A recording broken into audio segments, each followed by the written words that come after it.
It is the Jesse Kelly Show, final hour of the Jesse Kelly Show on a magnificent Tuesday. We're going to talk about why these people become politicians, Chris's secret society. We'll get to hurricanes, emails, all that, human trafficking a little bit, all that and so much more coming up on the world famous Jesse Kelly Show. And I'm also going to we'll talk briefly about the Democrat disconnect with normal people, but we've had this talk before, and there's an amazing story out in Free Beacon right now from John Levine. He does really good work. Squad members, this would be Jasmine Crockett and Ilhan Omar and Ayanna Pressley. Do you know where they just spent the weekend? They spent the weekend in the Virgin Islands at a fancy resort, at a donor-funded trip. I want to remind you that being a politician would suck. Now, I say that, I still encourage you to run for office. We need good people in office. We need to root out the dirtballs we have there and weaklings, and we need to replace them with people like you. It's important. It really does matter a lot. But why do these people stay? Why can't you ever get rid of them? Because people become politicians and remain politicians because they want access to the things rich people have without ever having to actually accomplish anything or earning the money themselves. Let me tell you something. Every United States senator, they make 160, 170 grand a year, which I know that's big money, but you're not swimming in it. It's not millions. Every single United States senator, all 100 of them, they have been on private jets more times than you can possibly count. Every one. Every single one of them. They eat out. You know that fancy steakhouse you take your lady to or you go to with your husband once a year on your anniversary because it's going to cost $250, especially if someone ponies up and gets a glass of wine? Every single senator, all 100 of them, they eat at those steakhouses all the time. Do you know why? Because other people are paying for it. That's why. That's why you can't get these people out of office. They don't want to ever have to actually go earn any living themselves. They don't want to earn money themselves. What they want access to your money, which gives them access to rich donors, which gives them access to fancy Virgin Island resorts and private jets and steakhouses and everything else. This is why these people remain politicians. It's not because they love asking people for money. It's not because it would be fun at all. It would suck to have to sit in those brutal committee meetings and things like that all the time. It would be brutally boring. You can't get rid of these people because they live like kings and queens. Chris said, what should we pay them? Well, I'll tell you what I've told you before. In life, you get what you pay for. And that's just a fact. In life, you get what you pay for. The reason that customer service person on the phone is a moron, the reason that person is an idiot is because the company that hired that person pays them $7 an hour.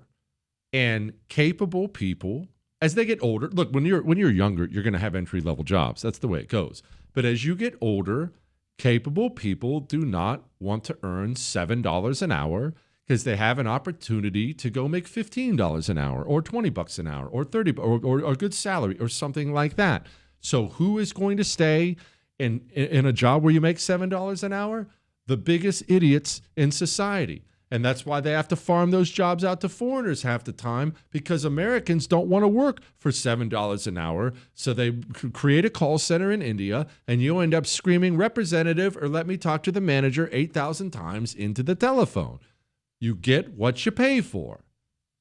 Members of Congress, probably my least popular political position is they are criminally underpaid. Now, I hate Congress as much as you hate Congress. I do. I probably hate them more than you. 160, 170 grand is big money. Shoot, that's more money than I ever made in my freaking life. That's big, big money. Till I started doing this, that's far more money than I ever made in my entire life. I never made that selling RVs, and I made a good living. That's big boy money, so I'm not dismissive of it. But you're not going to get top-tier people for 160, 170 grand a year. They want to go to the private sector and make 500 grand a year. They want to go to the private sector and make $1 million a year or $2 million a year. Now, I'm not saying we have to pay or should pay members of Congress $10 million a year or something like that, but I think you invite corruption, and I think you invite the biggest dullards in society. I think you invite that when you pay them 160, 170 grand a year. I think that's what you get. You end up with these people like Bob Menendez. Think about Bob Menendez. Think about this. Bob Menendez he had gold bars. I mean, he had gold bars from Egypt. Just envelopes full of cash stuffed in his suit jacket. It's just, he's from New Jersey. That's what happens. A New Jersey politician doing New Jersey politician things.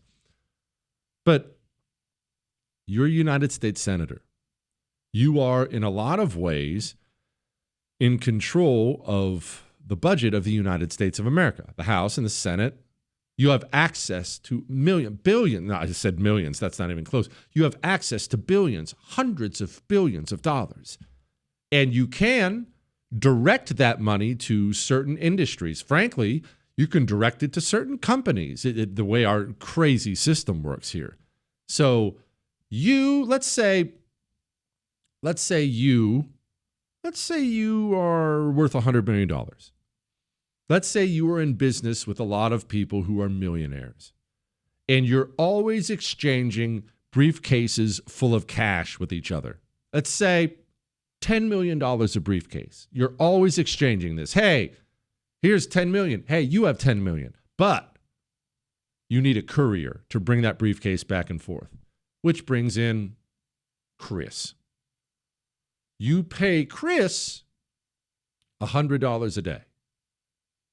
Now, $100 a day is money. I get that. Matters. How long does Jewish producer Chris make $100 million or $100 a day while hauling $10 million around in a briefcase before Chris starts to figure out, I should probably get some access to some of that. Why do I not have access to any of this? You're worth $100 million. I have a briefcase with $10 million in it, and I'm getting paid $100 a day. I think we invite corruption at the highest levels when we pay United States senators 160, 170 grand a year. Now, the ones with integrity don't fill up a briefcase full of gold bars under their bed, but hey, that's the way it goes. Hey, Jesse, is BLM going to help SNAP recipients if their benefits are cut off? Yeah, I wouldn't bank on that. Hey, Shogun, I was finally able to watch Megyn Kelly's event last Thursday. Oh, by the way, that's available online if you want to see my appearance on Megyn Kelly when I was gone last Thursday. I think that's free too, Chris. I think it's on their YouTube channel free. I'm pretty sure it is. It's on Megyn Kelly's YouTube channel. And I just have to say you absolutely killed it. He said that means it did really well. I know what it means. It was really cool to see you share your wisdom that I've been listening to daily for the last several years to a potentially new audience hearing it for the first time. It was all going so well until it came time for you to walk off stage and you couldn't quite stick the buttoning of the jacket. I'm white trash like you and I hardly ever wear a blazer, but I know the etiquette is buttoned while standing, unbuttoned while sitting, and it would have probably messed it up even worse. That being said, at what point do you abandon the button? All right. So I did have some trouble when I was walking off stage. That is the rule. I was taught the rule a long time ago. When you are standing, your jacket is buttoned. When you sit, unbuttoned. Standing, buttoned, sit, unbuttoned. And it's a rule that I have taught my sons. I'm standing up after Megyn Kelly's done with me on stage. I had a microphone in one hand. She wanted to give me a hug. I set the microphone down. I am trying to give her a hug while trying to one hand button my jacket. It didn't work the first time. Button slipped out. Didn't work the second time. I kept trying. I feel like I didn't cut bait on the button early enough. And now that I said something, now that this guy said something and I brought it up, you will see it if you go look at the YouTube thing. I feel like I should have cut bait on it, but I didn't want to look after 2 times, Chris. I didn't want to look sloppy walking off stage. Everybody was cheering. They, of course, loved my insanely witty performance. You should have heard them. But I should have cut bait on it earlier. Dang it. Now you're making me feel bad, Chris. Anyway, speaking of Chris, I have got some secret society news for you.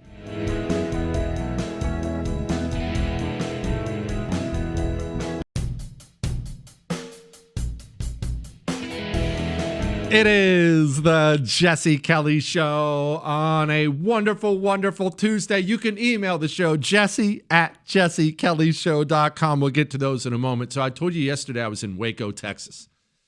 And across from our hotel, or close to our hotel, I look out, and there's this amazing-looking building.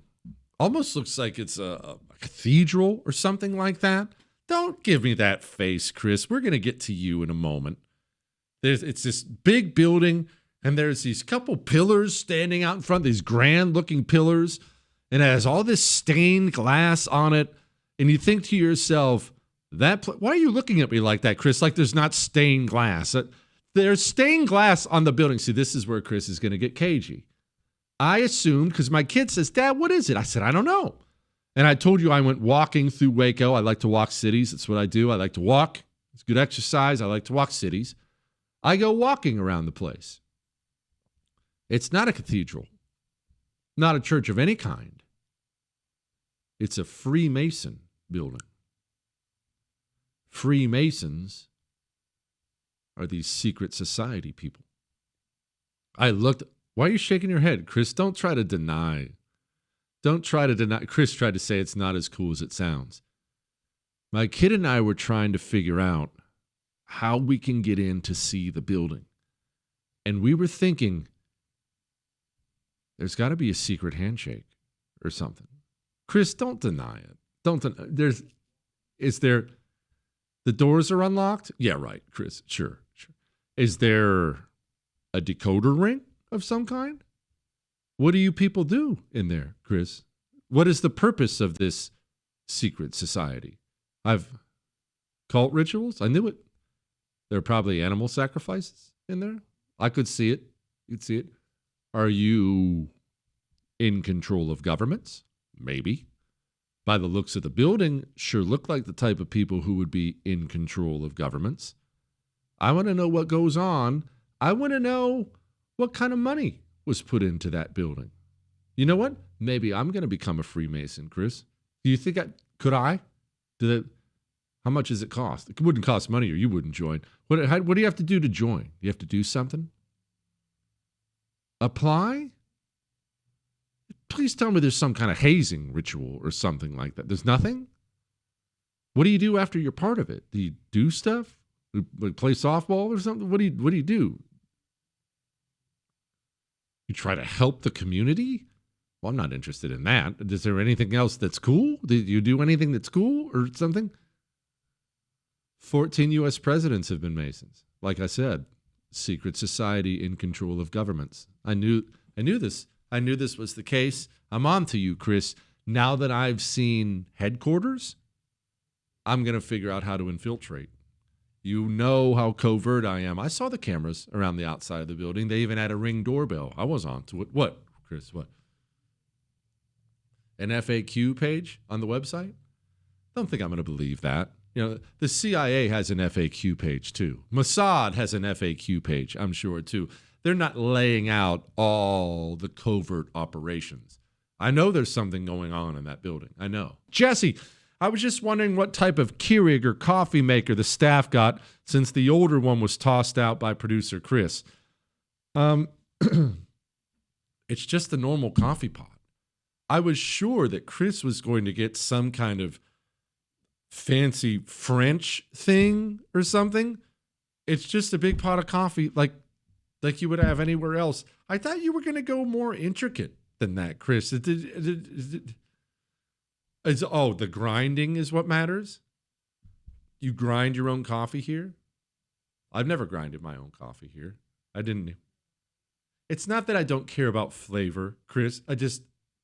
Who makes the coffee every day? Is that you? Is that you who makes it before I get here? Buddy, you like your coffee really strong, which I respect. Look, I respect too. I want to feel it. I'm not just drinking it for the joy of it. I want to feel it, but geez, bud. I don't know that. No, you're going to have to own this. Honestly, I feel like I'm on cocaine. I feel like Hunter Biden right now. Let's talk about hurricanes. Let's talk about this Confederate statue going up. Let's touch before we get to that. Let's touch on this. Here is Tom. This is historic, the biggest deportation operation that we've ever seen. And so the numbers speak for themselves. Most secure border in the history of the nation. As you said, record deportation operation. And let's not forget, we have found over 23,000 children, rescued many from forced labor trafficking and sex trafficking that the last administration wasn't even looking for. 23,000 children have been working in the United States of America as slaves, all brought in on purpose by the communists in the Biden administration. Don't forget how evil, how deeply, deeply evil the last 4 years in this country were, and the horrible evils that were done in this country on purpose by Democrats. Don't ever forget it. Don't let it go. Touch on this hurricane thing and Confederate stuff. Next.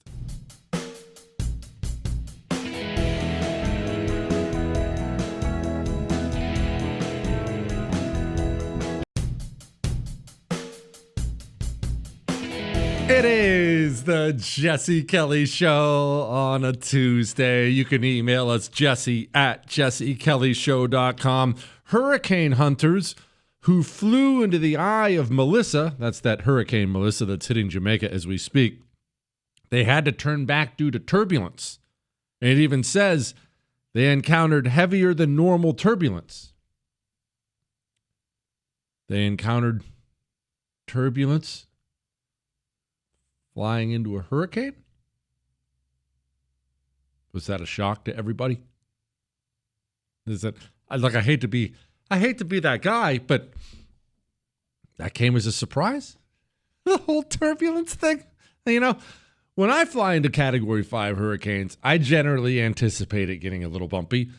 And these guys actually are studs. It's the 53rd Weather Reconnaissance Squadron. It's part of the U.S. Air Force. They're really, really cool. And it would take some guts, to put it mildly, to fly into a hurricane, but I would think a bumpy ride would be part of it.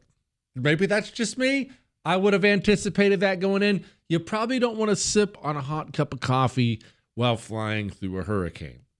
That's one. Two, Democrats understand, some of the older Democrats, they understand they have lost middle America. They've lost working class people. But it's one thing to understand you've lost them. It's one thing to want them back. It's another thing entirely to know how to do that. I brought this up because Kathy Hochul, governor of New York, she said this. We have to be more relatable to our voters and not let them think that we're off in this ivory tower, that we know more than them, that we're elitist. We have to lose that. Here's the problem. See, Chris is yelling that they are. And of course they are. The Democrat Party has become the ivory tower party of rich urban elites talking down to everybody else. They are. Here's the problem. If you're a Democrat, you know you need middle America. You know you need working class people in all parts of America. That you cannot have a winning coalition without those people. So you get that. You want them back. You need them back. You get that. You can't possibly win back people you hate. You can't win back people you disrespect. Do you remember? You remember the McDonald's thing that Donald Trump did when he was campaigning? Remember, there's been so many controversies since then. Maybe you forgot. Donald Trump takes off his suit jacket and, quote, works in a McDonald's in just a big photo op. It was just a campaign photo op. I don't remember how long he spent there, half hour, maybe. And it showed Donald Trump loading fries into the fry box, and he was handing out the McDonald's meals to people, and they were lined up around the block. Now, why did that work? That's obviously not something Donald Trump would do. He obviously is not pretending to be a McDonald's worker. And it kind of looked a little ridiculous, Donald Trump in this fancy suit, big, powerful Donald Trump working in McDonald's. Why did it work, though? Why is that something that worked campaign-wise? Why does Donald Trump do well with construction workers, union guys? Why? It's not because he is one. It's not because he's out there running a jackhammer, pounding nails, shoveling. It's not because he is one. It's because he respects and genuinely likes the people who do those things. It's not that Donald Trump is a McDonald's worker. It's not that. He doesn't have disdain for the person who's working in McDonald's. He doesn't disrespect the guy who works construction for a living. He respects it, and that comes out. Democrats, this reminds me very much of after the election. Of course, everybody's polling everything all the time in politics. Democrats started polling who they lost, who they won. And one of the most eye-popping numbers was the number of men Democrats lost. Men hate them. Men hate the Democrat Party now. And so they spent millions and millions of dollars to study why men hate them and to figure out a strategy to win men back. You remember that, Chris? Chris remembers it. How do we win men back? We got to win men back. Let's spend a bunch of money. We need more polling. We need consultants. How do we win men back? But all the money in the world, all the consultants, doesn't matter what you do, will never get you men back while men in this country correctly think you despise them. It doesn't work. You can roll out all the Tim Walz as you want to struggle loading a shotgun and act like he's working on the engine of his truck. Men know Democrats despise them. Every single word out of Democrat mouths in the media, politicians, are women, women, women. Women are better. Men are dumb. Men are evil. Men are toxic. Testosterone's toxic. Stop being toxic. What we need is women, women, women. And then you turn around and say, how do we win men back? Men know you hate them. They know. Young men know it. Older men know it. Men know you hate them. It's white people. Chris, grab that audio of Letitia James, too male, too pale, too stale. I think we played it last week, if not 2 weeks ago. They look at the poll numbers and they see white people vote against them. Men vote against them. How do we win them back? We need consultants. What do we do? And then you just can't help yourselves. You get up in the middle of New York City and say this. Stand up to an administration which is too male, too pale, and too stale.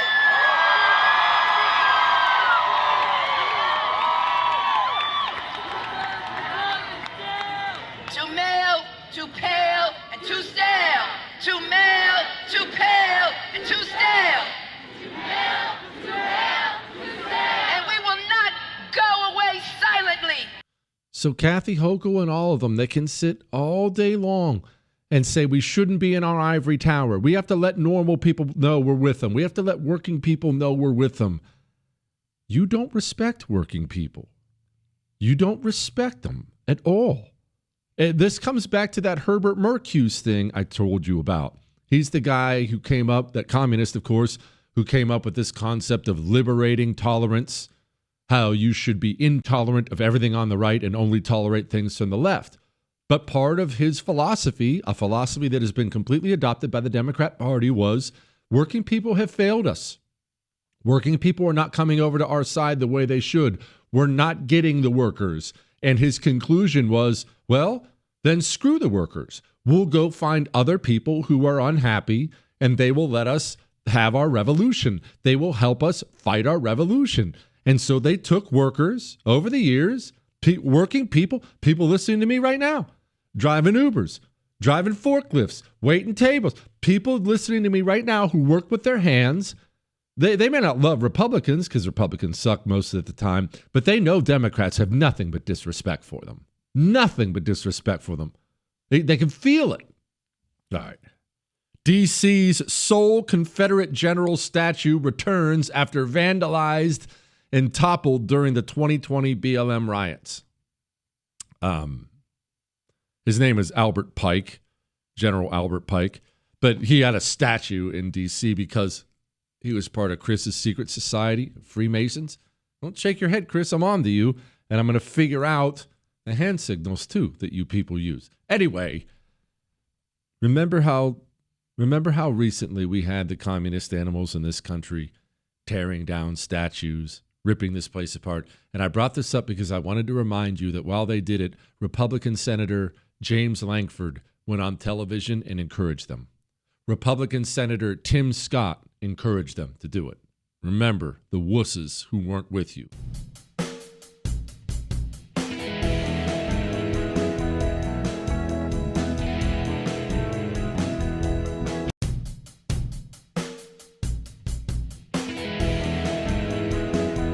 It is the Jesse Kelly Show, final segment of the Jesse Kelly Show on a magnificent, magnificent Tuesday. If you miss any part of it, you can download it. iHeart, Spotify, iTunes. I owe you more emails. Jesse, I heard Ken Burns, he's that guy who makes those documentaries, talking about his new film on the American Revolution. When asked how he defines DEI, he responded with e pluribus unum. Isn't this the heart of communist deception? Well, if I'm, let's say I want to destroy you. Let's say I want to destroy your faith. Maybe you're a Christian and I want to destroy your faith. Should I dress up like the devil or should I dress up like a pastor? I put on a pastor's clothing and I stand in front of you wearing pastor's clothing like a skin suit. And then I can work from the inside. Communists operate this way now and always. And actually, I didn't even mean to do that. They most definitely did it with America's feminized Christian church. But we'll set that aside. This is exactly how they operate. They are a subversive, revolutionary religion trying to burn down the United States of America. That's an impossible sell. So you lie and you infiltrate every good, decent thing, wear it like a skin suit so people won't get so their alarm bells won't start going off and no one will stop you. Ken Burns is a committed communist, has been for a long time. Ken Burns knows, probably doesn't sell, but he also knows the people who consume his documentaries. By the way, his Civil War documentary is one of the greatest I've ever seen. But people who oh, Chris, it's amazing. You've never seen it? It's one of the great documentaries ever. Ken Burns' Civil War. I bet you can find it free out there. The last time I watched it, it was free. I found it for free. It was streaming somewhere. Anyway, it's really, beside the point. Ken Burns knows the people who watch his documentaries are patriotic people. How do you merge your disgusting, despicable communism with the patriots who consume your products? You just pretend like it's the same thing. You pretend like I'm sure the founders would have been big DEI fans. Hey, Jesse, I heard you complaining about your internet bills in preparing documentaries for us. Did you fire Chris? I don't understand. This is a tax write-off. If you need the internet to do your show, either iHeart pays for it or you write it off on your taxes. His name is Grant. So you're probably correct that I can write off certain things that I don't write off on my taxes. But here's the truth. I had a conversation with Glenn Beck a few years ago. I had a question. I wanted to do something, and he was really good at it, and I wanted his advice, and he's always been great whenever I want his advice on something. So I reached out. We linked up, and we were talking. It was actually about a charity thing. I won't go into the details. It doesn't matter. But Glenn correctly told me, he said, hey, I understand that I have many, many enemies inside of the government. I'm paraphrasing, but this is what he said. The communists who work in the government hate me. They would love a chance to burn me. to burn me down, to send me to prison, to do all these other things. Therefore, I can't take, he probably didn't use the word write-off, but I can't take every write-off. I can't flirt with every single line, because then one day they'll find an excuse, or maybe I'll even inadvertently cross that line. So what I try to do is maintain a Grand Canyon. That was his exact word. He said, I try to maintain a Grand Canyon between me and the line, because I understand I have enemies inside of the government, people who would want to throw me in prison. I have taken that advice to heart. I'm never a cheat on your taxes guy anyway. That was just not me. I don't do that. I don't like it. But even if it was me, because I realize I flirted with the gray areas of life several times before, now I am absurdly careful about never flirting with that line. I mean, as we find out more information, that story that dropped a little bit earlier today about Operation Arctic Frost, it's nothing shocking. It's just more stuff we knew. There are enemies inside the government. What, Chris?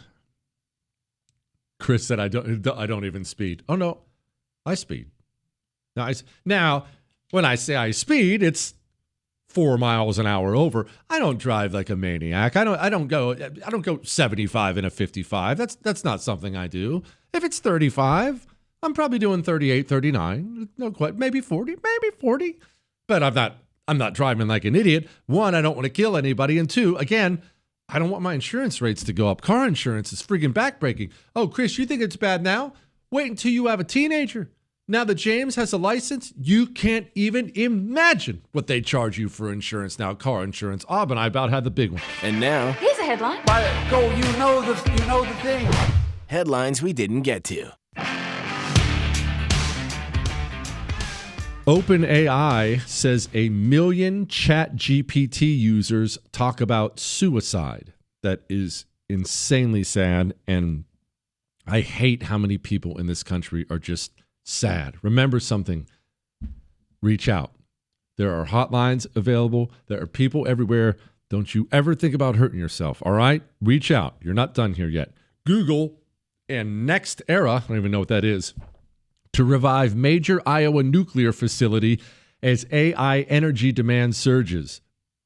I think it's kind of hilarious that the data centers, this need for gigantic amounts of power, of all the things we've tried, it's going to be the data centers that finally completely cripple the whole green movement because it's just not enough power to go around. Transgender Indiana teen to plead guilty to planned Valentine's Day school shooting plot. No way.